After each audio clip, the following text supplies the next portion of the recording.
আজকের এই ঘুণে ধরা ক্ষয়ে যাওয়া সমাজটাকে পরিবর্তন করে মানুষের জন্য বসবাসযোগ্য করে গড়ে তোলার জন্য প্রয়োজন আলোকিত মানুষের। তো এখন প্রশ্ন হচ্ছে, আলোকিত মানুষ কারা? আমি মনে করি অন্তর থেকে কেউ ভালো মানুষ না হলে তার পক্ষে আলোকিত মানুষ হওয়া সম্ভব নয়।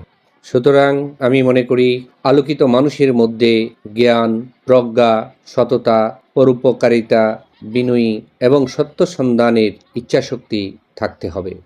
তাই আলোকিত মানুষ হতে হলে জ্ঞান অর্জনের প্রয়োজন, আর জ্ঞানের জন্য প্রয়োজন বই পড়া। বই পড়ার কোনো বিকল্প নেই। বই মানুষের মনের কালিমা দূর করে জ্ঞানের আলোয় আলোকিত করে। আলোকিত মানুষ গড়তে এবং সমাজ থেকে কুসংস্কার দূর করতে, অজ্ঞানতার অন্ধকার দূর করতে হলে বইয়ের বিকল্প নেই। তাই আলোকিত মানুষ গড়তে বই এসেছে আমাদের দ্বারে। আসুন আমরা বই পড়ি, আলোকিত মানুষ হই।